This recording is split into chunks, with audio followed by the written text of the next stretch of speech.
Hey everybody. Um, we're about to together watch my first ever movie, The Case of the Midnight Murderer. This movie was done on a whim.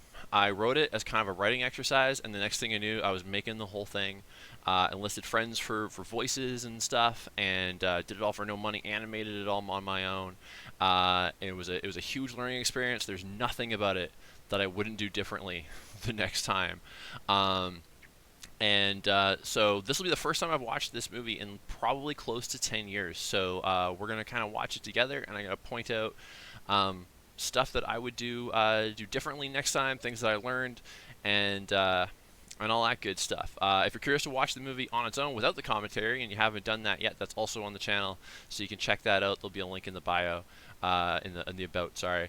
Let's take a look. Let's watch The Case of the Midnight Murderer together. And press and play. So right off the bat, we have the original Outhouse Cartoons logo. I've updated it to a much superior um, version of it now, and that was Pa Hick from a webcomic that I used to do back in the day, right when I first finished art school. And of course switches to black and white, as you guys just saw. Pa Hick and there was animated frame by frame, traditional animation. There's not a lot of that in here. This is mostly um, Adobe Animate, which at the time was still called Flash. Flickering. I did the sound design myself. I think, like I said, I would do everything a little bit differently. Sound design is definitely one of the weakest points here. I think the mix isn't the best. It's not my area, but I had to do it on my own, given the circumstances. I could not for the life of me find a good like buzzing sound for those flies or that light. And I remember I storyboarded this intro a bunch of different times as well. I was never fully happy with it. For a long time it just went right into the opening narration and that was it. I don't know if eyes actually do that when you die. I rewrote this opening narration a whole bunch of times as well. The narration is a major staple, of course, of these film noir things. I've been a fan of film noir since before I even knew what film noir was. I think the direct influence there is probably the biggest one, probably Batman the Animated Series. But there's also like Dog City, it was a Jim Henson cartoon about a German Shepherd detective in a trench coat, and even Who Framed Roger Rabbit and stuff. So I think I kind of really dug that whole vibe, even when I was too young to really get the stories. And this music is by Kevin MacLeod of Incompetech.com.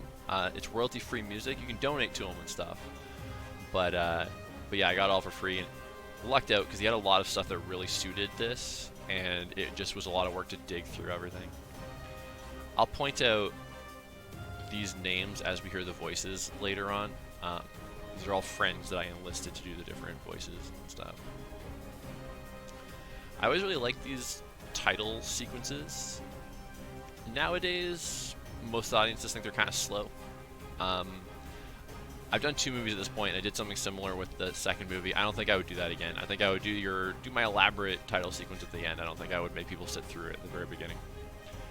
Karen Kelm was a kind of a family friend of my mom's. She used to work with, and coincidentally had recorded some kind of original swing music, so she donated some music to it. She, for a long time, was the voice of Skytrain, for those of you from Vancouver back in the 80s and 90s. She was the next stop is voice. The original short story that I had written in high school that inspired this, I actually did a whole series of detective stories with this character, and so this opening narration is actually a mix of all of those, plus a bunch of other things kind of added in to the mix. I don't mind that Hitler gag, but I think I could have done the fake German rambling a little bit better. All this dancing, a lot of it is actually rotoscoped based on an episode of I Love Lucy when she learns the jitterbug. The animation's a little jumpy. I think I would do it a lot better now. Not only am I think more skilled now, but I also have better tools. I would have had to do all that with the a little tiny tablet instead of a even a bigger tablet or like a display thing. That's frame by frame animation. This wolf, um, and that's about it. The rest of it, there's some of the effects are done frame by frame, but the rest of it is pretty much all cut out after that. And that wolf was inspired by Tex Avery's like Red Hot Riding Hood and all that stuff. This sequence I added a lot later. Originally I went right to that montage. We just look at those pixels, gross. Not high enough resolution for some of these backgrounds. Um, but yeah, originally I went right to the narration. Then I decided to show the murder, and then I decided it's a lot of dialogue. It's taken us a while to get to any action, so I decided to add in this kind of cold open sequence.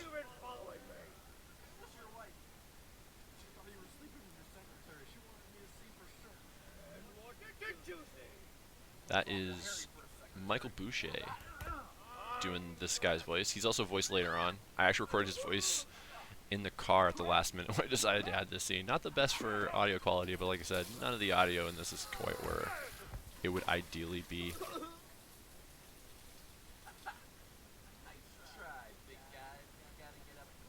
Now, of course, you made the comment earlier, it was kind of hairy for a secretary. Let's bear in mind, of course, that this is set in 1946, and so a big burly guy like that, if his interests lie outside the norm, that would be a problem for him at that time. But that is in no way intended to be a negative, of course, to anybody's lifestyle. I'm going to make that clear. All these signs and stuff are references to old movies and things. Some of them I don't even necessarily remember. Tashlin, that's a reference to Frank Tashlin. He was a Looney Tunes director. Also did a lot of live action movies as well. Break It Dawn's the name of a movie. Some of these I'm missing. 1928 Hyperion. 1928 is the year that Steamboat Willie came out. Hyperion Avenue is the street that the original Walt Disney Studio was on.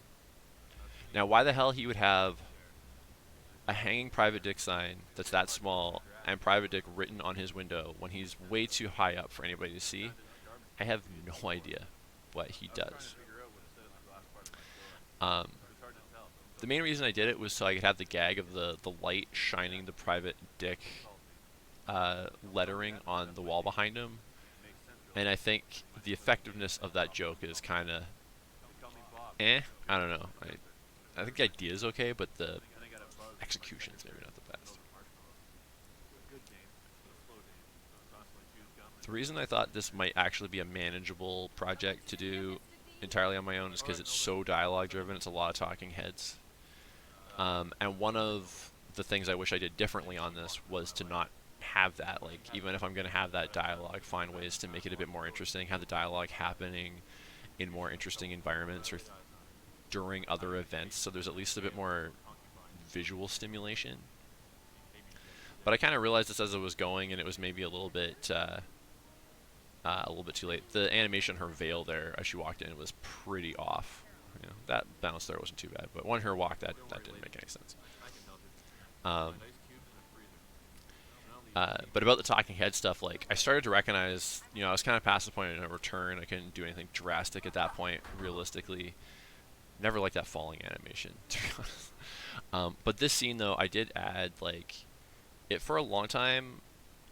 I actually had the whole thing animated, and it was almost all close-up on Dash, close-up on Wanda, close-up on Dash, close-up on Wanda, back and forth, back and forth, back and forth. And then I started adding a lot more wide shots so that I could use foreground stuff to make it a bit more interesting and really emphasize the shadow, the whole film noir vibe, and just better visual of it.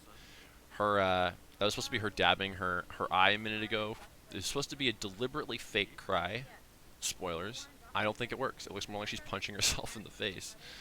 And I think that's one of the problems with doing so much on a project like this on your own, is you kind of almost out of necessity need to cut some corners. And I feel like that's probably something that I should have played with a lot more until I got that performance really nailed down. And then also when you have more people on your team, you have it's easier to get that second opinion too, right? Like, I would show people stuff sometimes and get that second opinion, but it's not necessarily the same as showing it to other animators that are working on the same project and have a sense of everything, you know. So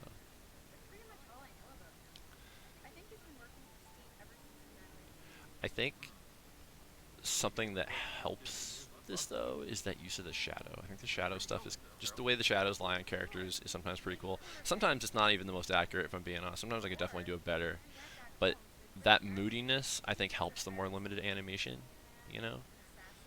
And I think that's something that could be embraced. I think that might be something that was actually missing in the other movie that I did, which we'll talk about sometime, I'm sure. If I'm gonna pat myself on the back on one thing though, I do like the rain shadow effect that's going on the wall behind him. That makes things a little bit more visually interesting. Oh, Dutch tilt, look at that.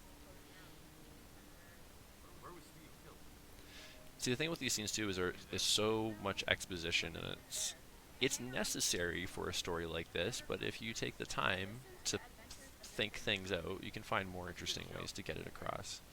Or if you are going to do it entirely with dialogue, like I said, maybe they're on the street, they're walking around, there's some movement, there's some things just to keep things more lively, you know. But these shadows, nailed these shadows. Actually, I don't think I nailed them. Those shadows should be bigger. That would be more dramatic. I should have done that. The fly zip, that's not bad. I'll take that joke.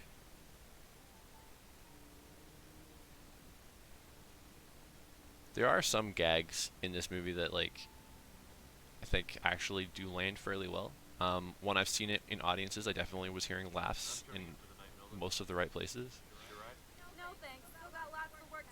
But you get kind of desensitized to your own jokes sometimes. You don't know if things are working, which again is that's what happens when you're working on your own. You don't have somebody to help you out with. The voice of Milda is Megan Glennie. I've known Megan my entire life, um, and she did a really good job with that character. I kind of ultimately wished that Milda had more to do in this movie because she did such a good job. And I've always figured that if I ever were to revisit this world, I would give Milda and Megan a much bigger part because I think she steals the show. She hasn't done a lot yet, but she's going to do more later. And this is this character Sam Gumshoe. He is going to be or he's voiced by Mike Steele. I've known Mike a long time too. I've known him since kindergarten. I think he nailed this. His look, by the way, this character is inspired by Edward G. Robinson. And if you're a classic movie fan, you can probably pick up on that because Edward G. Robinson, especially the way they would parody him, caricature him in Looney Tunes and stuff, he always had these like giant lips, really thick, bold lips. Notice there's actually like rain splashing on their shoulders and stuff. That is the same splash animation repeated over and over and over again. And I didn't honestly do enough test animation necessarily as you probably should before doing something this ambitious, but I did do a lot of rain tests because I knew that it was going to be piss and rain through most of the movie, and it had to look kind of convincing. So I created all these effects, and I still use them sometimes in their projects as well, just to reuse them here and there. I had a design thing I used to do a lot that I've gotten away from more in recent years, where characters would always have these giant feet, and I think it's really prominent in this movie, and especially in these wide shots you can really see. I also feel like Sam should be shorter. Either that or fatter. Like I feel like I walked away from this in the end feeling like I really should have pushed these proportions more. I think they're a little bland. I think I should have got a bit more cartoony. Louis' Sweet Shop, I think, is from the Bowery Boys, if I'm remembering right. Stuff Dreams Are Made Of course, is Maltese Falcon on the window back there. Mr. Moto was a detective. Driscoll Apartments, I think that's actually a nod to King Kong. Some of these references are Nick and Nora's Liquor, that's from The Thin Man. You see somebody in the windows getting murdered there. Getting unnoticed as well. Some of these references really don't fit the genre. They're just movies from like the 40s or older, and I got so excited about the idea of all of these references, I just put them in whether they really made sense or not. 242 is supposed to be somewhat of a reference to 42, the answer to life, the universe, and everything. That boxing poster, I think that was from Body and Soul. The blinds he just moved are all a bunch of completely rigid rectangles animated offset to look a bit more fluid. I guess it works, but it would have been better to do that frame by frame to really get that fluidity properly. This is where I think the shots work the best is when I really embrace the darkness and just fill the frame with black. Took a bit of discipline to really get there because you're hiding so much of your detail, but you realize how much more dynamic it looks. I probably could have gone further too, like his eye, his right eye in the shadows probably a little bit too illuminated, or maybe I should have just done the eyelid at least in black. I'm not really sure, but it works pretty well, I guess. I think little subtle movements like that work really well where he's sipping. He basically punches the radio. I'm not sure how great that is, but whatever. Some of this is probably me being my worst enemy, nitpicky and stuff. That's not a bad guy in the wheelchair. The wheelchair guy is supposed to be Lionel Barrymore from It's a Wonderful Life, a character that you wouldn't mind seeing get hit by a car of some kind.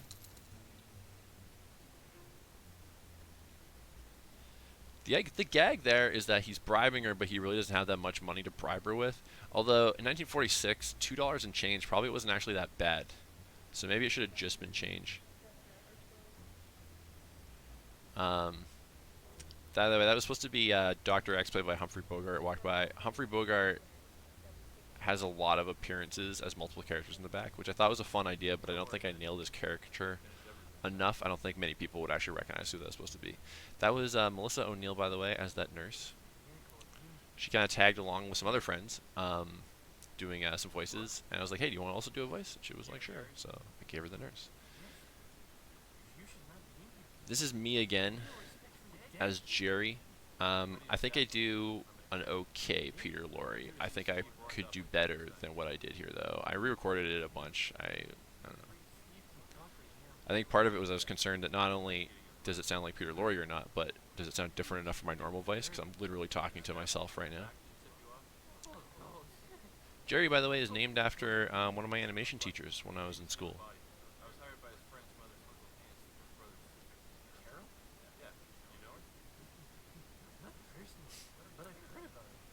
Warren Doffleek-Hypenstein. Wanda Warren Doffleek-Hypenstein, but you can call me Carol. That pissed off a lot of people that had to say that name. A lot of people.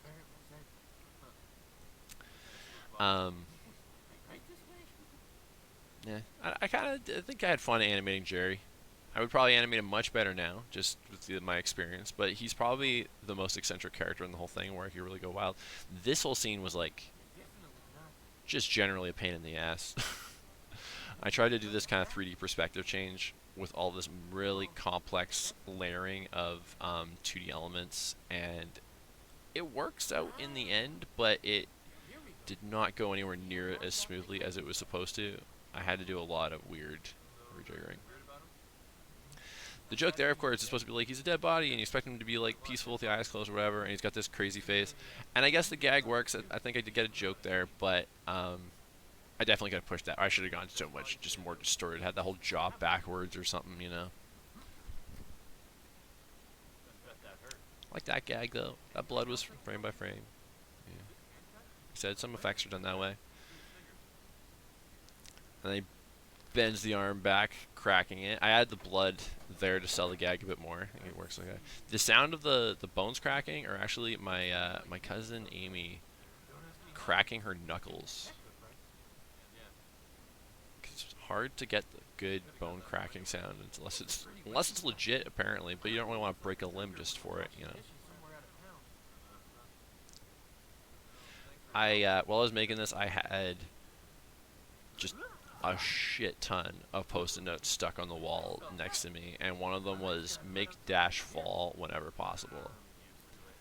Here's a and stuff like that, like his when he was getting up there. The animation of him getting up isn't the best anyway, but the way that the jacket falls, like that should have been frame by frame. It looks way too stiff. East of Eton is a pun referencing East of Eden. That was Claudette Colbert lifting her skirt to get someone to stop for her. That's a reference to It Happened One Night, I think it was. The name of okay. Here I think is a major story. Or not even story, just joke, just bad. I don't know. So this is supposed to be like a pizza restaurant, and the original idea was that pizza restaurants are it's not cool enough was kind of the idea. Like, and then you treat it like but it's like a nightclub, so it's supposed to be this weird juxtaposition of what you'd expect. And I don't think it actually works the best as a joke.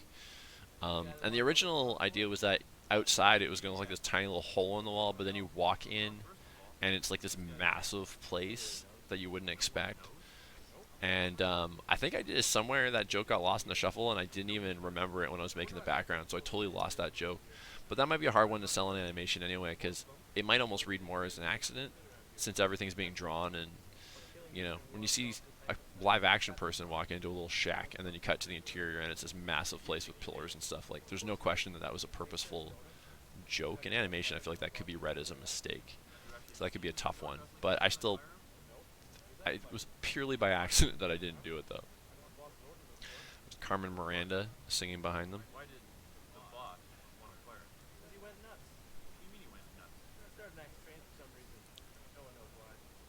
I actually animated this thing reasonably fast, all things considered, and it really is because it's so dialogue heavy. And then what slowed me down at the end was recognizing it was too dialogue heavy and trying to maybe make some fixes so that it would work a little bit better. See how wobbly a lot of these lines are in the background. That was kind of deliberate, but I don't think it was a good idea. I usually would use a ruler to rough it all out, and then when I cleaned it up, I wouldn't with it deliberately to give it a rough look to it, and mixed feelings on how it turned out. Some of these are really flat too, like maybe that shelving behind him could be a little bit more dynamic. I don't know. This is Callan Bouchard, by the way, as the voice of this character. Oh, and I never actually mentioned, Carol, Wanda Warren-Duffley-Heifenstein, is Mandy Bouchard. So I've known Callan my entire life, and Mandy is his wife, who at that time they were only just recently married at that point, actually. But I'd known Mandy for a few years already at that point as well. Now, if you're eagle-eyed enough, that girl that just walked past Dash behind him, she's a character that we'll meet a little bit more later on.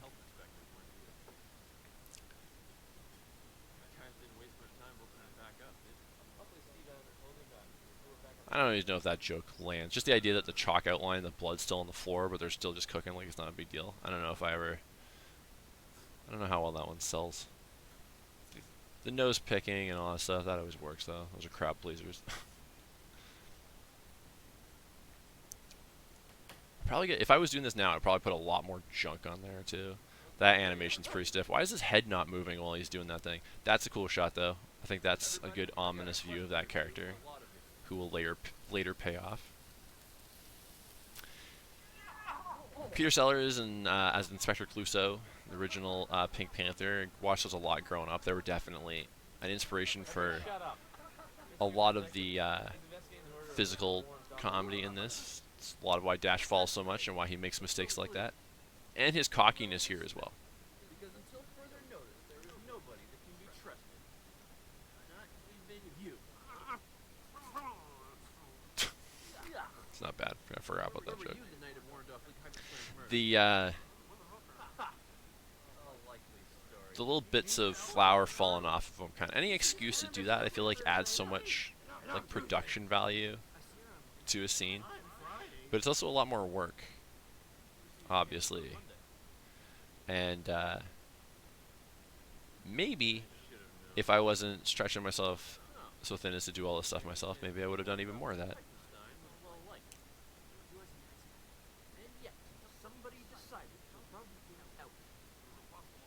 I do think that character acting, like the animation side of it, I mean, is maybe one of my stronger suits, which maybe does help some of the stuff. Well, I think it's not even...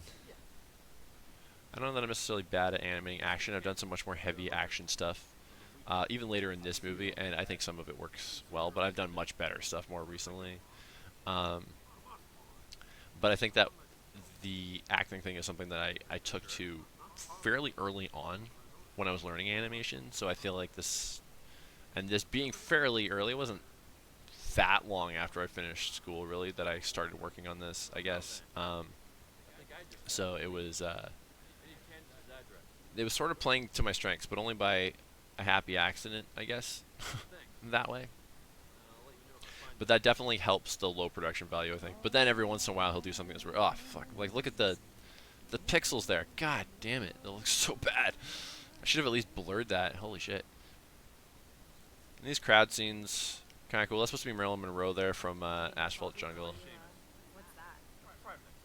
And this is Joanna Hall as Sheila. The outfit she's wearing is I think it was actually the Cigarette Girls actually from I think it was uh, uh, Big Sleep. I like the thing in her teeth gag, and I think it works. I think it sells the joke. But I should have actually been animating that mouth frame by frame to really get that. You know, there's some limitations if you do for dialogue. The classic lip sync approach that you would do with mouth shapes, I think it works fairly well. But when you're doing real expressive stuff like that, you really should bite the bullet and go frame by frame. And I think in areas like that, I think just in the interest of time, because my plate was so full, it was so much on my to-do list once I started doing this, um, that I didn't always take that time. Errol Flynn famously got into a big fight in a nightclub, so that's what that's reference to. Those are called back to that. That's supposed to be Bogey again from Dark Passage.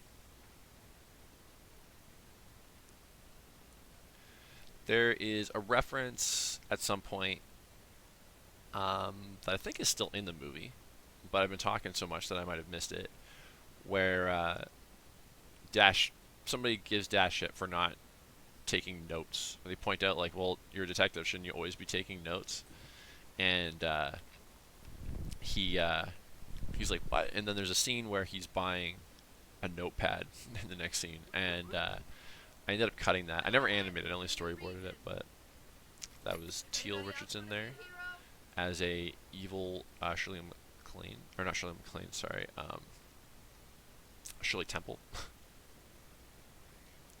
This whole thing with the silhouette, well, so obviously Come Up and See Me Sometime is from Mae West, but the silhouette on the card and in the window is kind of something taken from Who Framed Roger Rabbit. It was kind of the whole bit. He mistakes Jessica for somebody else. This is my Uncle Alan, actually, as the voice of the bum. Um, so, okay, classic movie buffs. That's the one bogey reference that you probably would for sure get, because that's a famous line from Treasure of the Sierra Madre. But I still don't think I did that caricature very well. There's a noose hang in there, and I don't really know why. I think my goal was just to make this place look so dingy, and I I guess it was just, like just depressing and dingy. So the idea that there's just like a leftover noose from some past event or something just seemed kind of creepy. Um, I don't remember for sure. I think I might have added. That's June Park and Valerie Boucher, by the way, as the voices. Those candles, I can't remember if the candles were always part of the plan or if I drew those in later to add more atmosphere. I did that with another scene later on. I might have done it with this one. I can't remember. But the candles are a cool look. I think they work. A better shot here would have been to have one of those candles in the foreground, for sure. I feel like I leaned on these flat environments way too much. Like you'd have the establishing shot and certain angles would be super dynamic and stuff, but then every once in a while they're just like a prolonged scene with a flat wall behind them, which isn't necessarily ideal. That's my mom, by the way, as the den mother here.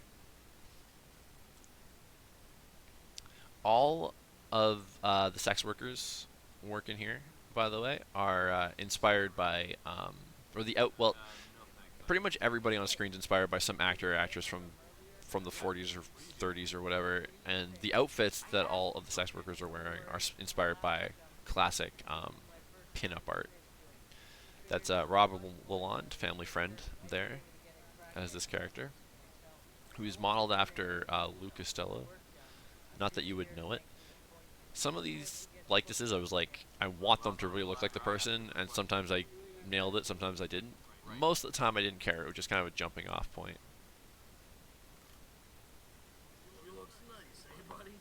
That's Mike Steele again.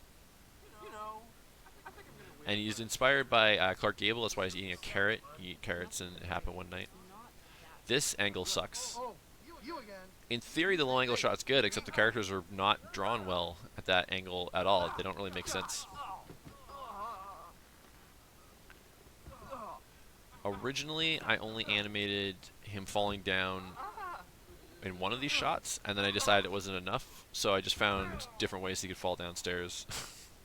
And I think it worked a lot better that way. This low angle shot doesn't work too bad, but it helps that they're looking straight down, so their faces don't have to be in perspective. The thing is as long as you have reference, drawing a character at a low angle is not like that necessarily difficult, but um, in taking this approach, you're creating assets and you're reusing them as much as possible. So if you want somebody at that angle, you can't use the regular assets. You have to build a new set of assets for the face at that angle, and that's obviously more work. And in hindsight, I should have gone that extra mile to do that, but what's done is done. I didn't do it. That is Michelle Kellerman as Candace.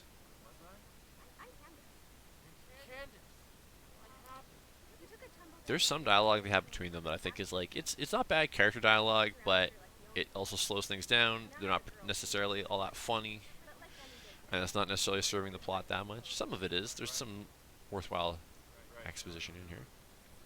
The other thing too is I think that a lot of the pacing in this whole thing is so inspired by movies from the 40s that it's maybe a detriment. I think if you're a fan of those movies and that's kind of what you're going for, then this is maybe pacing is exactly what you would expect, and that's cool. But like I think for a modern audience, some of it's a little bit slow. Um, had to animate her reflection back there. I didn't necessarily have a whole backstory in mind for Candace, but I did think maybe she's Canadian because I'm Canadian. The location of this movie is never really specified, but because it's inspired so much by all these old movies, um, which are all from the States, it kind of feels to me like it would be set in the States. Um, but I'm a proud Canuck, so hopefully at least one of these characters is Canadian, and maybe it's Candace with her maple leaf wallpaper back there. This room looks a little big. It's already impressive she has enough room for a piano. But the fact that her room is big enough to include that.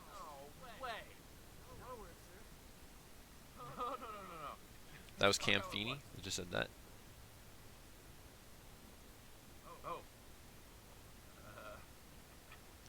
That that reveal of the underwear is not bad. I feel like the underwear should be shorter. There should be better cause for embarrassment. Um, but whatever.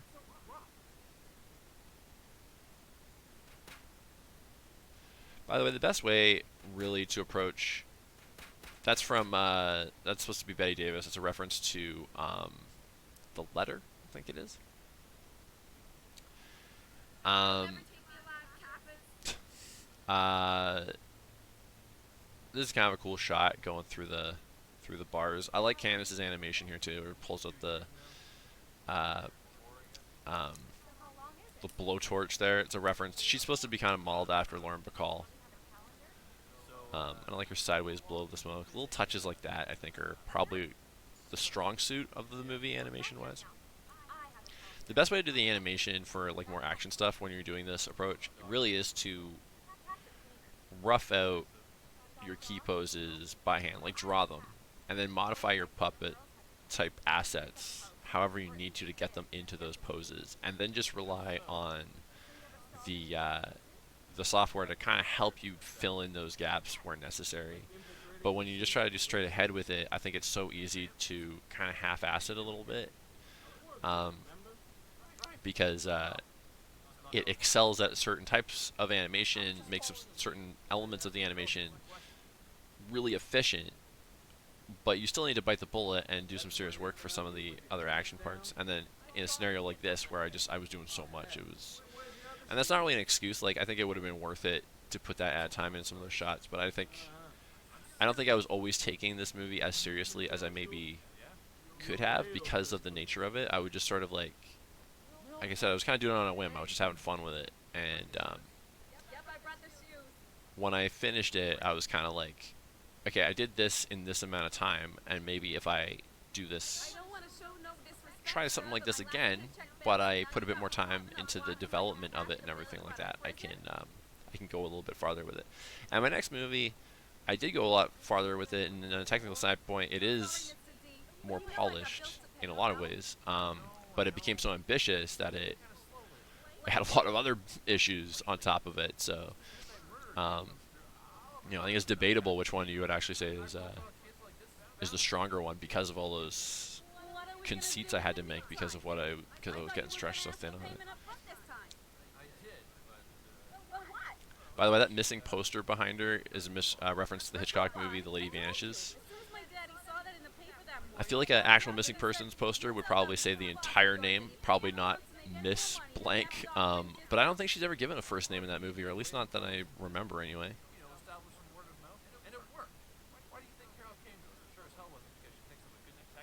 So now he's putting on clothing here, which isn't necessarily the easiest thing to do with this method, especially if I'm married to using still assets. But you'll notice the hard part happened off screen. We just had to show the parts go over his shoulders, and that was about it.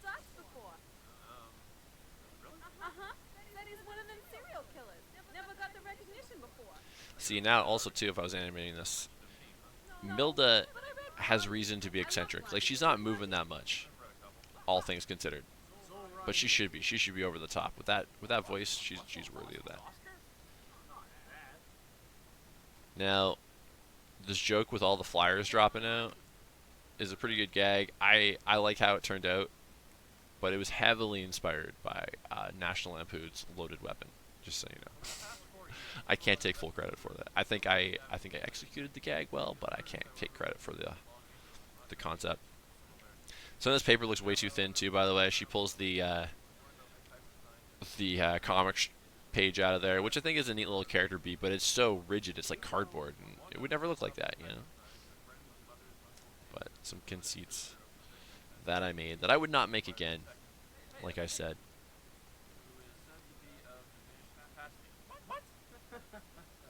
In terms of the writing on this whole thing, I think that like the bare bones of it, the broad strokes of it, I think are there, but I definitely could have tightened some stuff up a bit for sure. But I don't know, maybe I'm being overcritical. I don't know.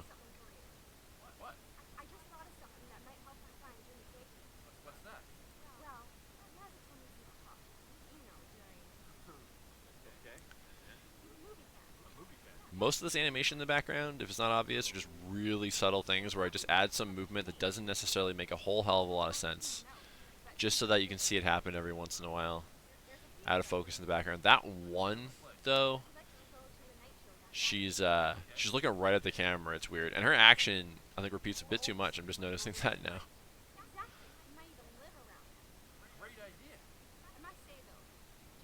The shadows and stuff.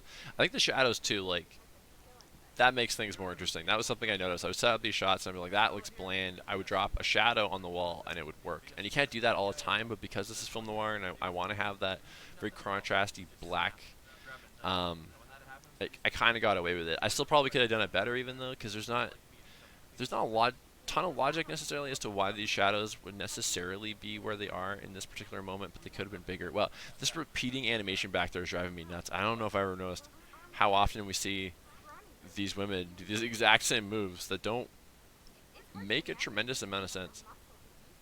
Maybe I should have animated their mouths flapping so it looks at least looked like they were talking, which might motivate certain movements. But that one staring down the barrel of the lens, that's unfortunate. I think she was modeled after Lana Turner, if I'm remembering right. There, of course, is the other cook behind her there as well.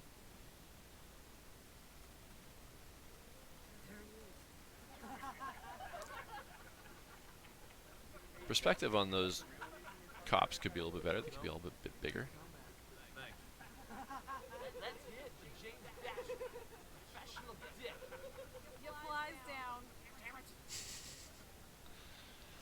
So another thing with this too is I had the script and I got so desensitized to the jokes that I kept making notes for like any opportunity to add in some extra gags. So like the fly down being a, a joke there that she added was added last minute. Like there's a lot of that kind of stuff, and I think some of it works, some of it's kind of forced. There's a few gags, especially towards the end, that I'm kind of like, it almost feels like it belongs in a different movie. But that was just because I was like, ah, maybe this is boring, maybe there's not enough jokes. So I just added more jokes, and some of them worked, some of them didn't. This whole scene is another scene that was added later to just add a little bit more action and excitement to things. Has nothing to do with the plot, but it felt like it was necessary. This fog effect works pretty well. That's the exact same animation that was used in the opening credits. Um, it was reasonably easy to make. It's just a bunch of circles that have been blurred that are just moving up in this on this kind of curve formation. But it really made the files lag. Computer hated me every time I used one of those things. I feel like that newspaper in the foreground moves way too slow, but it's kind of worth it for the sake of being able to read the headline. That was kind of the idea. I think I did this stuff. Like I don't think all like I said. I think his physical, a lot of the physical jokes are kind of some of the better bits of animation, but there are for that type of animation. But some of them, that's a decent gag. I'll probably piss off a lot of cat lovers, but it's just a cartoon, guys. Hey, aren't you Dick Powell? That is Adam Richardson, Teal's brother. Oh, sorry, my mistake. I actually like visually. I think that bit plays out fairly well with the shadows and the close-ups on the feet and all that kind of stuff. But and the reveal of the street signs not too bad.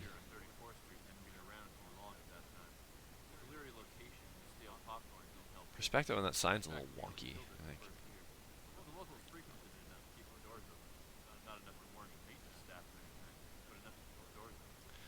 Every once in a while, I get inspired. Him putting on the glasses, not at all necessary, but adds a little touch to the character. It's always helpful. The burning popcorn, you see a little smoke coming out of it there. Studio lights collapsing.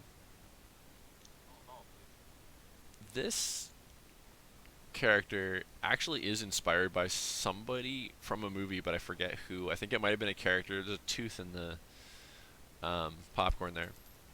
I think she might have even been playing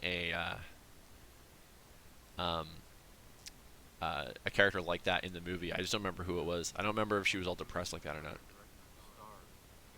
That was me getting self-conscious about how much my name was going to be in the credits, having done everything, so I added in that joke. There was a point, at one point, where I actually considered doing all the scenes seen on screens in color. So they're movies that were made in black and white, but since this was a black and white movie made in modern day, I thought it might be kind of this weird meta little reference to have um, the old movies appear in color to them, but I didn't end up doing it. Um, I got mixed feelings. They kind of work. They're actually like straight up traces from shots in some of those old movies, but didn't. I don't know. I kind of like the way it looks, and then I'm kind of like, yeah, we could have stylized it like the rest of it. I don't know. This is a cool shot. Again, any opportunity when I can use more black than anything else on screen, I think that's when it. I think that's when the movie looks its best. I think that's the kind of stuff that actually maybe got um, the attention that the movie did get. Not that it like got big by any stretch, but I think that that was the takeaway I got from the very minimal festival runs that it got, and talking to different people that checked it out. I think that was um, I think people like that part of it. I think that's what they walked away with. Um, they might have walked away with more negative things as well, but that was a positive that people were pointing out to me.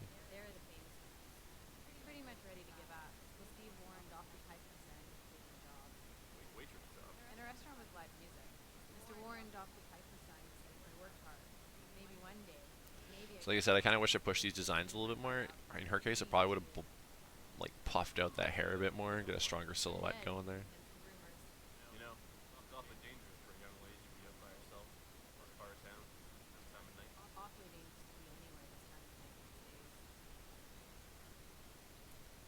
Midnight, get it? Because Midnight Murderer, huh? Fun fact, the name of this movie, which is the name of the original short story in high school, is what it is because I couldn't think of a better title at the time. And then I threw in a line of dialogue to reference that the murders always happened at midnight, just to justify it, and then I went with it from there.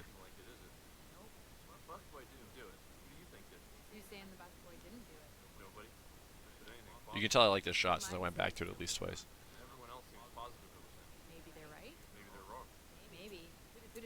I'm obviously a huge movie buff. I was already kind of working on this, and then Turner Classic Movies got included in the cable package that I had at the time, and I started watching a lot of stuff, and then I even made some changes as a result to that. Like I started filling in a lot of blind spots then. Like I'd always been a big movie buff, and I'd always loved old classic movies and stuff, but I didn't necessarily have the access to all of them.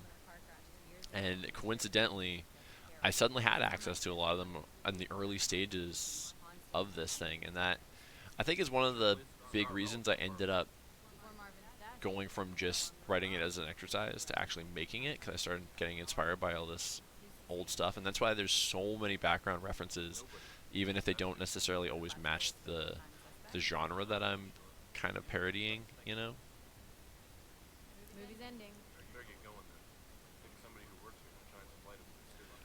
Part of my goal here with this was that, like, hopefully it's a decent enough murder mystery in the middle of it, so even if a joke doesn't land, you're still kind of invested in the story. And I think it I don't think I don't like again, like I said, I would do everything differently now, and I would probably make the mystery a little bit more tangled. I'd probably have a bit more twist in there. Um, I'd probably play with that a lot more, I think. But I don't think it's an ineffective mystery necessarily, even if some motivations are a little questionable that we'll find out later on. But and some of those questionable motivations are done as a joke, but whether or not they land as a joke is another question.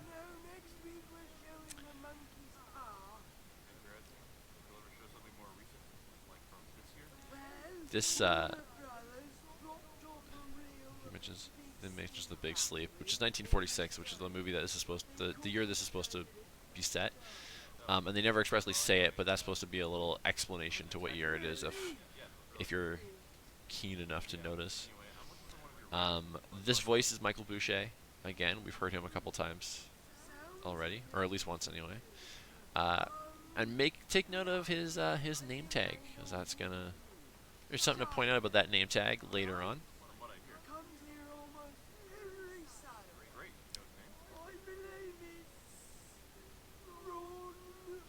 I remember these shots ended up being a lot longer than I had expected or planned, because I told Mike to do this old guy voice, and he did this really strained, kind of tired sounding voice, um, and it worked. Like I liked it, so like we rolled with it, but it took him so much longer to get a sentence out than what I had originally intended. So I remember this whole scene ended up being a lot longer, and I might have ended up cutting some of it to compensate for that. I really don't remember.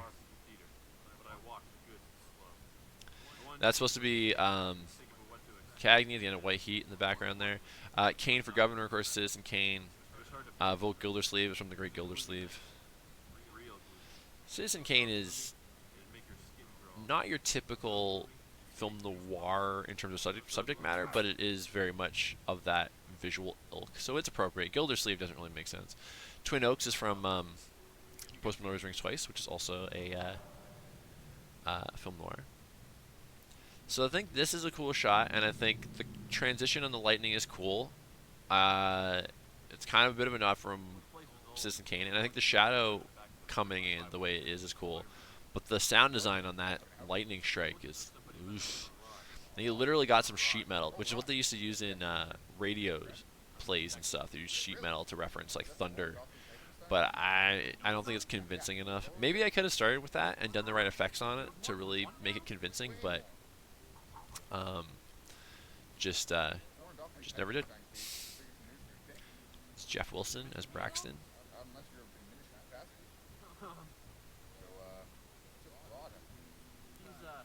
Sorry. There's another mirror here, I think, or did we already see it? I can't remember. But I remember there was a couple times where I had to animate this reflection, and there was one time where it just felt like it was making more work for myself for no reason, and then another time, um, it actually kind of helped the composition. I guess we already saw that. I guess when he first walks in. Dash does a lot of walking in this movie. There's a lot of reused animation for that. That gag's not bad. I don't mind that. I don't like that when you zoom in on them, the pixels on the newspaper stands out so much. I don't know why there's a picture of Frankenstein, and I don't know why it looks nothing like Boris Karloff. I could not tell you either of those. 221B is a reference to Sherlock Holmes. This is me recognizing I need to make things a bit more interesting. So I added all the locks. And then it was fairly last minute I added all the fly paper. More than anything, the intent was just to make the whole place look more gross, right? And also to make it more just visually interesting, add more depth to it, just because we're spending a lot of time in a lot of rooms that don't necessarily look all that different, so any opportunity to kind of mix things up a bit.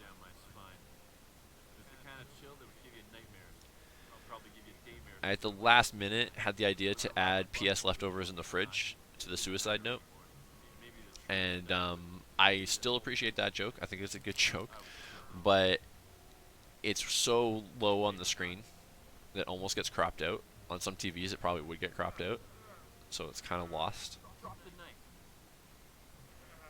This is Drew Kellerman as the voice of Rod. Everybody's pointing at you. So what's the story? Why'd you do it?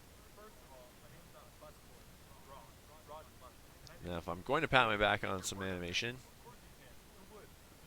there's something coming up, but I haven't seen it in 10 years, so maybe I'll hate it. Let's find out. But when Dash repositions himself to like sit down, So you're saying that you have proof that I don't have any proof?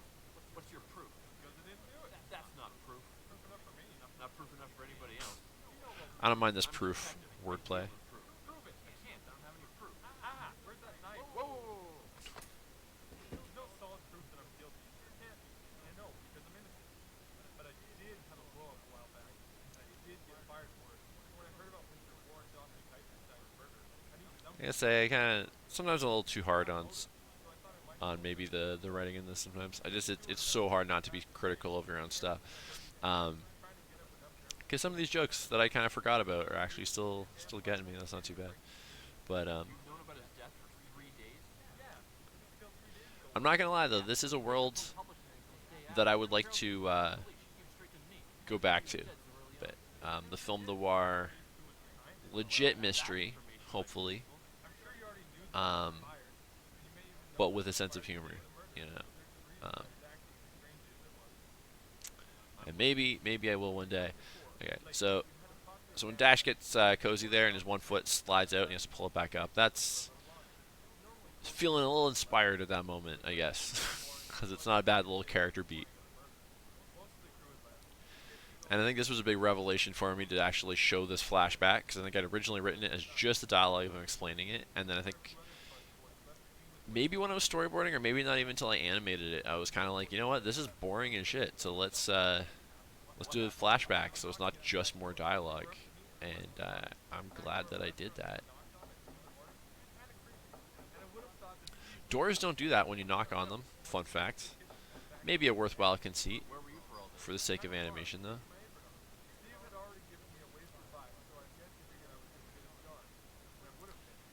See, there are some shots that'll hear like, okay, I'm glad I did this instead of just focusing on him for the dialogue. Lightning strike effect is pretty good there. But some of these shots go for so long, like I didn't know what else to do with them, you know. I don't know for sure, but I think I might have just seen like the animation of Rod there might have started to loop just on that one last second there with the framework. Hard to tell. I could be wrong. But yeah, stuff like that. Like how long does he need to stare in the safe, right? So I should have found something else, whether or not it was another shot or something else for him to do. But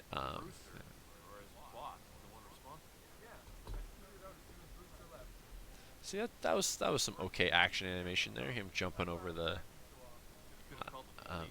the counter there. I didn't know how long Steve had been dealing with these people. Didn't know the extent of his involvement. How deep it went. And to be The honest, pixels in some of these backgrounds really do bug me though. We're a little bit closer to that towards the end of the movie, fridge behind him than we should be. I just lost it. And the perspective of that fridge doesn't make sense either, because he's sitting on the floor. We shouldn't see the top of it like we are. Obviously knew his time was numbered. I don't know what the hell I was thinking there. Wasn't hiding. Wish I could tell you, detective. Guess you don't know where I can find this Again, though, Brewster, do you? No, another shot filling the screen with a lot of black. girl. Definitely more visually interesting. Yeah. Looking at the light behind Dash, though, and where the shadow is on him, he probably should be casting a shadow on that wall, which would have also looked cool, You're right about clearing but his name. Unless the real murderer whatever. is found, he's held accountable. Unless there's You'll live and somebody you'll else learn. who can account for your whereabouts at the time of the murder.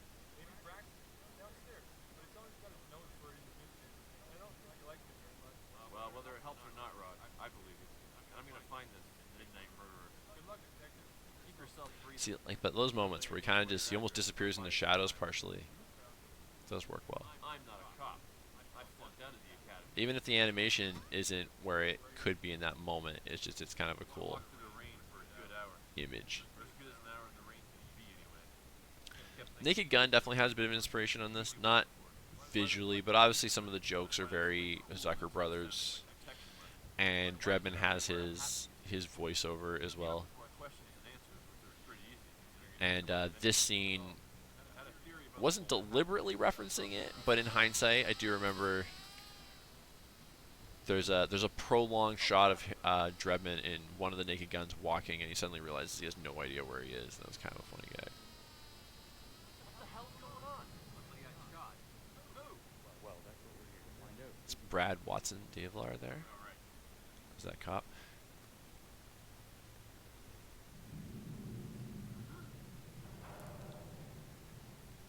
Should have animated some more blinks. Why is nobody ever blinking? Hello again, detective. Shoot the slow blink. I think I landed on my keys. That's not a bad joke. Landed on my keys. Fresh. That's also not a bad joke. It's a very Clouseau type Get him for me, detective. joke, Get him for me. where like he's accidentally he's like legitimately innocently accidentally groping her, but just making a fool of himself.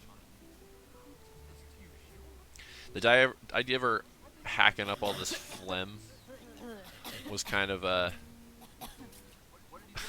it's not a bad gag, but I don't think I animated it particularly well. I don't know if it really sells it. Well, that's kind of funny, I guess. Splat in his face. Blood in the puddle isn't a bad image. I would probably approach that differently, the way I would animate it. But I like the idea of it. I did at least 3 different variations of rain coming down, and as you can see, this is one of the rougher examples of it. And there's Karen Kelm singing. We heard Karen earlier actually as well in the nightclub, but I'm talking so much. I had the volume pretty low in my ears right now, so I sometimes miss some stuff. Here, it was already done.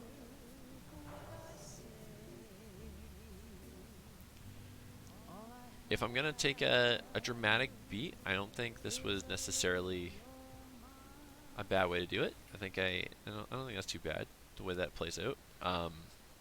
But it also might feel out of place to have such a serious moment in the end there, given the tone of the movie overall. I don't know.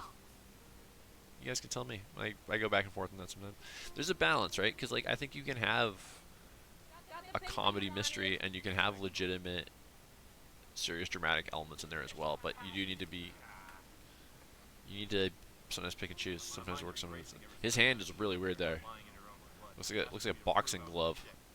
Couldn't concentrate on anything anymore. All I could think of By the way, his office too. why do I keep sick? I don't mind the design of it, but it's so massive. Like I don't know how he's affording an office this big.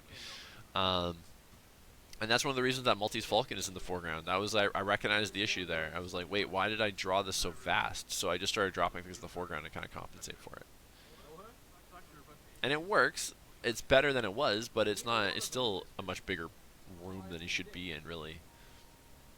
Can't be a coincidence. She worked in the same restaurant as Warren Buffett Eisenstein. She just been seen talking to me. The detective investigating the murder. Maybe somebody thought she told me something. Could have been following her. Maybe ever since the murder. Maybe she was being targeted from day one. Dun dun Just dun. what? She was caught talking to me. Too big for you to handle. Wanda Warren-Duffley Hyperstein hired me to do a job, and I plan on finishing it. Try the academy again. Leave this stuff to the big I think I cut some stuff out of there. At the fifth time? That midnight murderer is all mine. I don't remember what, Tried to encourage you, kid. but some of this, Gonna get yourself the way this killed. conversation arcs Right, James. is a little odd, and I think it used to play out different, and I cut something out of it. I don't remember what. Like there are beats in it that I think are okay. Like there's kind of the good luck kid and all that stuff, but it's also like This guy Brewster. it's not necessarily earned. Like it gets there in a weird way. Now with these management and a register collecting cash, he'd probably be back. And this time, I was going to be there to catch him. I like the underwear hanging on the thing. Like I said, that was just me being like, if there's a chance to put something weird and out of place, I'm gonna do it because it'll be funnier. And some of them are maybe a little too weird. Some of them not so much. Some of them why not? Why does he have his underwear hanging there? I have no idea.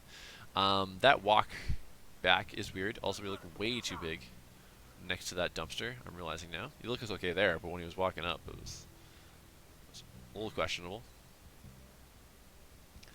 He sits in the squat position. Imagine how long he'd be holding that squat position. Or at least he brought a sandwich, though. I sat in the shadows for the whole damn day. You might say I should have waited till night. And you might be right.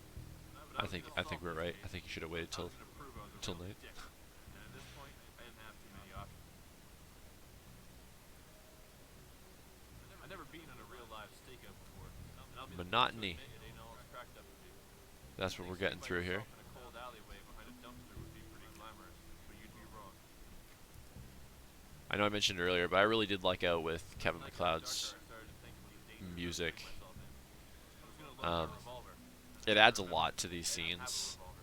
and the only credit I can really take for them is finding them and editing them to fit the timing that I needed to. But Nothing was all I could do. it really just worked out that he had a lot of like kind of mystery oriented music that suited this. So if I was to go back to this kind of universe or whatever, like there's in all likelihood I would probably get an original score, but I would probably point them towards Maybe I could just follow this type of music. So it worked out well. then something else hit. Steve Warren Duffy Okay, now this gun gag. The idea is like he's looking for something he can use as a weapon and doesn't notice the gun there. And of course the joke is, how does he not notice the gun? That's ridiculous. I decided to go home. But is it so in his face that it's just stupid and it's not ridiculous? I don't know. I like shadows, as you can tell. I like that shadow that cast over there. The new manager didn't have the money either. They'd be in just as much trouble as Steve was. I had to make a move. I had to intervene. Or did I? What if I was wrong? This guy certainly looked menacing enough. But if he wasn't, It's like this music is getting so intense. Like you almost would think that it actually was I had to be sure. scored. Brewster? I shouldn't have done that. Bad idea. I knew it was going to happen next, but there wasn't anything I could do about it. I got an extreme close-up of his face, and everything went black. As you can see, this is the second time I've been That effect of him blacking out was inspired by a blackout effect from I think it was Murder My Sweet with Dick Powell. I think Dick Powell was also one of the references for Dash's look. Actually, I don't know how long I was out, but I woke up in a dark room. a lot of these insert shots you see once in a while throughout the movie, like close-ups and the blood splattering there, and the puddle shot earlier when Sheila was dying and stuff. Like a lot of that came late. Like I don't think I storyboarded those shots. I think that was me recognizing ways to make things more interesting. I think that was me recognizing some mistakes along the way and trying to make things more interesting without rewriting and stuff. I do the voice of Splitsmick as well.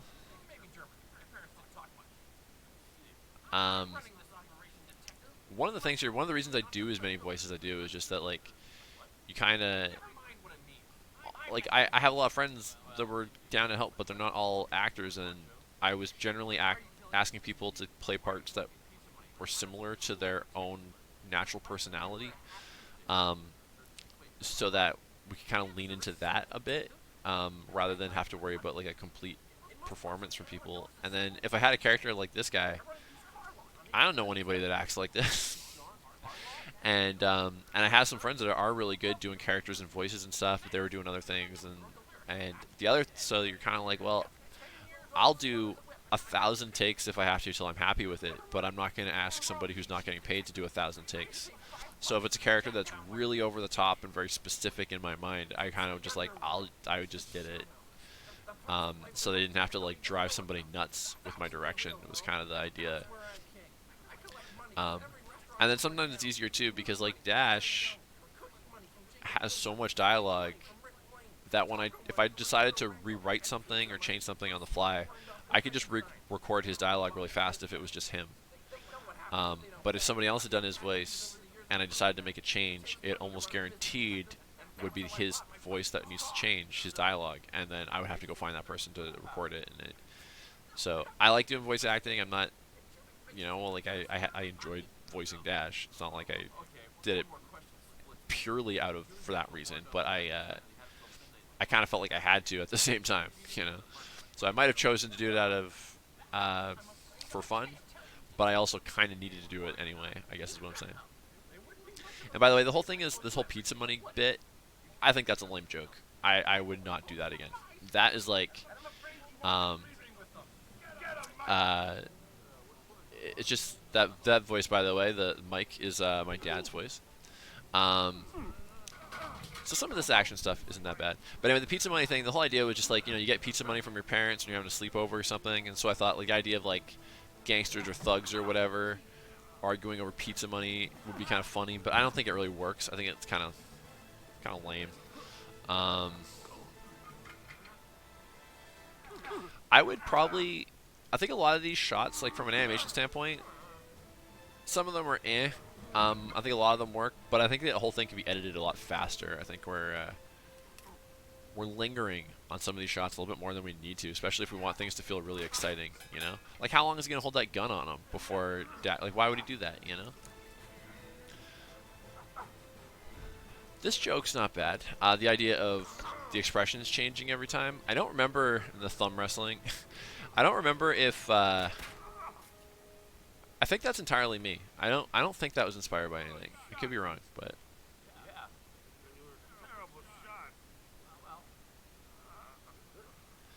and that even with the busted ear, I feel like Mike would probably put up a bigger fight than that.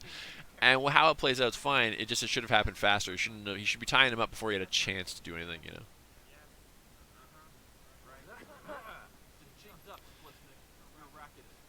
Splitsmix got this chain that hangs from his belt, and it moves, it reacts, but you'll notice it doesn't like flip the way a chain should, so it's kind of a pain to animate it properly, and I should have either cut it out or done it properly, if we're being honest, but it's now getting some that shot, by the way, that was an insert I added last minute that was meant to homage Detour.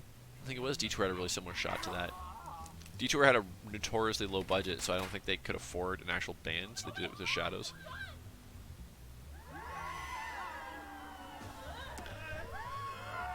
That face that drops down upside down, direct lift from Airplane, one of my favorite comedies of all time. There's a ripple effect I put on the reflection here that used to be an effect available in Adobe Premiere, and now you can't do it in Premiere. You have to do it in After Effects, which is a pain because most of the effects that I did in this were so simple that there was no real need to go into After Effects.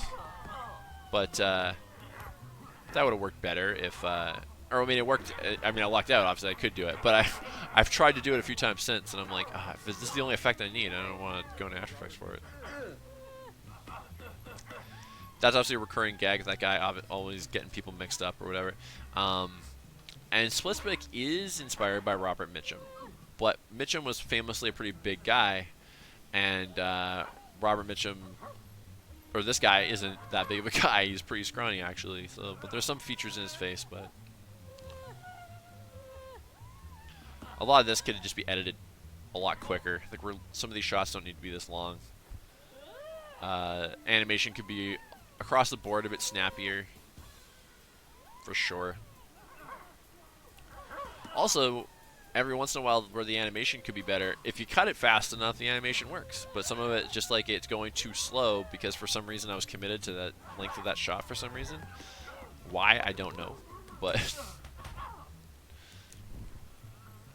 call back the guy on fire running by.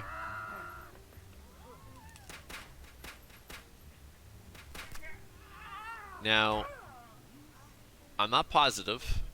If you're committed enough to test me, you might find out that I'm wrong. But I think I did count the number of shots that are fired with that gun to make sure that we don't shoot more than 6. I'm pretty sure I did. Now, here's the irony. This singer is supposed to have replaced the singer that you see earlier in the movie. But the voice of the singer is the same. Both of them are Karen Kelm. You caught him. This is him, isn't it? He killed my brother, sister, aunt, uncle's mother, friend, son, didn't he? You're right, Carol. This is John Splitsman. He killed your brother, sister's aunt, uncle's mother's friend's son. And he's killed other restaurateurs in town. But you already knew that, didn't you? Splitsman might have killed Steve, but you stabbed him in the back. I don't know what you're talking about. When your husband died, left you to share his place, you got The greedy. big exposition moment. You wanted to run the show. The reveal of all this stuff, Your very own. But Steve it starts to get ridiculous. just the way they were. But you couldn't have that. And You wanted to hire Sheila. the motive behind Carol Hire someone younger. kind of makes sense, Her big break. So you killed Steve and fired Sheila before she could get a chance. You didn't want to waste as well as her accomplice. Sheila was Kind of makes sense. But then there's a third person involved, and their motivation makes almost no sense. And the idea there was to well, actually I should say fourth because obviously Splitsmick is here. But the intent was to make the reveal of the killer get more and more convoluted, reveal more and more twists. And part of that was a reference to The Big Sleep, because The Big Sleep is kind of famous for having an impossible plot to actually follow. And then, in addition to that as well, I was also definitely inspired by another movie called Murder by Death, which is a murder mystery comedy from the 70s. And they also kind of really leaned into that, and that was... I don't think I was deliberately referencing that, but in hindsight I recognize that was probably a motivation. He was co-running this place before you even got involved. He was the one that dealt with Splitsman. Yeah, I knew. So what? I always give my restaurateurs a laugh. There's those pixels again. They get so close to some of these backgrounds. If they don't have the money, they don't show. Keep that in mind, folks, if you're ever trying something like this. Blur those backgrounds. If you can't make a new one, you got to reuse, then okay, but soft focus. Or better yet, make them as huge resolution files. She didn't hire me to kill Steve Warren. So I obviously didn't. Just tricked them into ticking me off. I probably should. These are all hand-drawn backgrounds. I probably could have scanned them bigger. Is probably This all your idea? the bigger issue there. I probably scanned them wrong. At 11 o'clock. Every night when he's extra busy. Splitsman starts his round. But yeah, I would approach these backgrounds Cash registers to the safe. very differently if I was going to do them again. By the way, the original short story, Splitsmick was the killer. The thing in the back room where Dash is tied to the chair, that all happens. And then, if I'm remembering right, 'cause it's been a long time since I read that original short story, I'm pretty sure he does follow him into the club and they do have the fight, but then he catches him and that's it. So Carol being the one that was kind of indirectly responsible was completely added. This character here didn't even exist. And that was me just being like, this isn't much of a mystery if we introduce the killer at the end and that's it. Like, it was kind of like, no, we gotta find out that some character we've already met is involved. So I did that times 3. So we have Carol. By the way, Callan's character is modeled after Wallace Beery, and like I said, I'm talking through the dialogue, and I'm not even remembering offhand what his voice is. You might notice that the barrel on his gun looks a bit more defined here, and the first time it pops in, isn't. So clearly I fixed it in one frame or panel or panel shot, and I missed it in another shot. The intent, by the way, too, is when she finally takes the veil off and you see her face for the first time, it's supposed to be this big like moment for like no reason. But but there's nothing really shocking about her face at all. Guess you did. And also you can kind of see her face fairly clearly through the veil in several shots. So that gag really didn't land. I think when I wrote it, I think that joke might have been in the short story in some capacity, even though the scene didn't exist. But the idea, I guess, was that she had a really weird looking face or some sort of disfigurement or something, and then I just never did it. I don't know. I don't know. Showed up that hook of yours. Caught him sneaking in, and he ran like hell. So here's Noel, who we met earlier at the movie theater, and he has his name tag, which I think we'll see. We would have seen in the wide shot, but we'll probably see it again. How the hell does old timer manage to keep away from me for blocks? So there's the Noel name tag. And he pulls the mask off. And now we cut away from him. Just bring in a new guy like that. Whoa, this plot keeps getting thicker and thicker. Whoa, And then when we cut back, seems unnecessarily complicated. see there he is talking. Now it says Bert. As it reveals, just magically changes. So again, unnecessarily complicated. So that's him literally pointing out the joke to the audience. So I followed her. Once she went into the theater, I tied up the ticket clerk and took his place. And it was a good thing I did because you were far behind. You didn't have to kill her. She didn't tell me anything important. I was the only one in this entire place that knew Rod Muntz's name. His name, by the way, is Burt Westmore. It's a reference to Bud Westmore, who was a famous makeup artist, makeup designer at the time.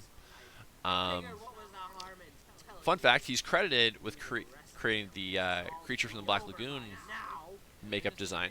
But that was actually done by Millicent Patrick, but she did it as an employee of Bud Westmore, so he got the credit. And that's probably true of a lot of stuff that got the credit. Like, he had this makeup studio, and it was his name that got on the screen, but it wasn't always him that was making them necessarily. Which I don't think I realized, actually, when I named this character after him. Everybody at that. Everybody. I was king till Mr. Big Shot. These cops back there are in good dynamic poses, but they're just holding it for too long. So there's Groucho Marx, Screwball. And then in a minute, we're going to see, there we go, there's Harpo Marx with the jackass thing.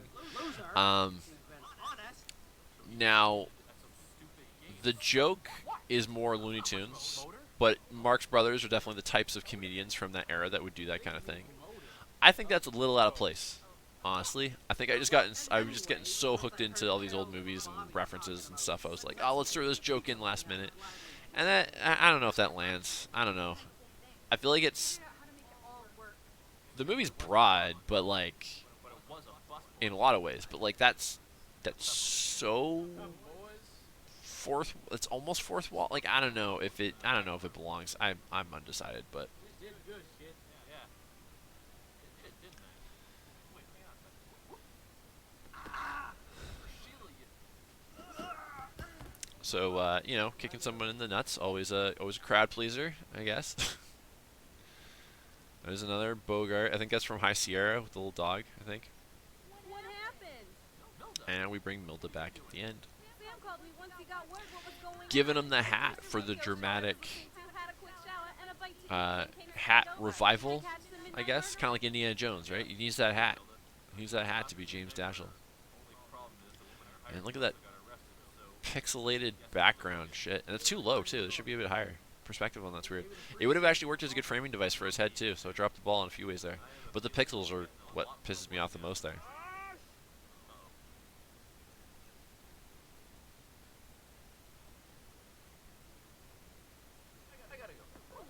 And then this was a callback. I had the scene completely finished without this, and then I decided to add in that other shot, or scene earlier in the sewer, and then tag him. And I think, if I'm remembering right, I think I might have changed the back. I think the end shot might have been something different, and then I decided I needed this low angle, or high angle shot, I guess. I don't know. And now the music goes, and the cast plays. This is a particularly slow-moving credit crawl. You might be noticing, and the reason for that is that I had the credit for, I had the song from Karen, and I wanted to uh, kind of like I wanted to give her a chance. Like I wanted to have this music playing now, and then I wanted that her song to play in the entirety, and uh, so I let it go slow so we could get that, because it was cool of her to give me that music to use, but she wasn't really getting a lot of play in the actual movie.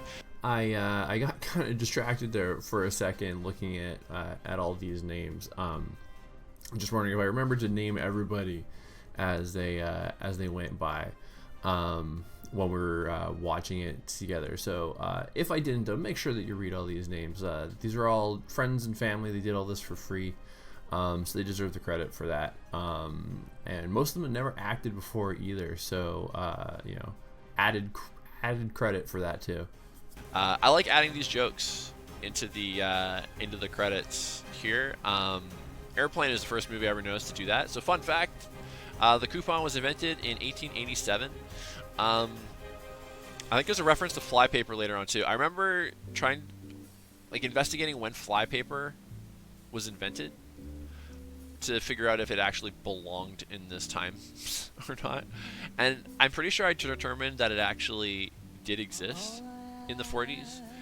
But I think if I determined that it didn't, then I would not have cared. I think I would have still used it because it made that scene a little bit more interesting.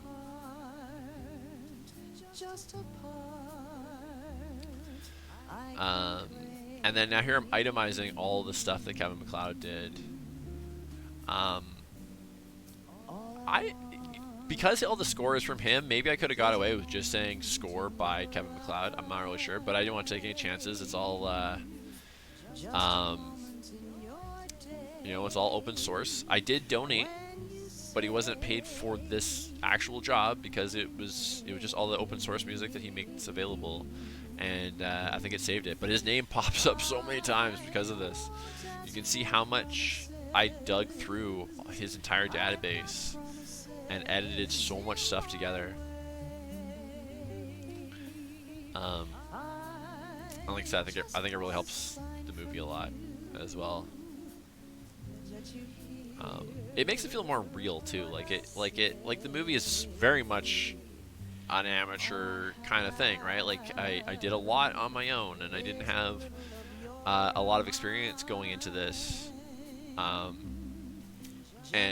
having that music that lucking out with the music that I did, so that I can kind of feel like it's actually scored, adds a lot of almost accidental validity to the whole thing. So yeah, your ad here.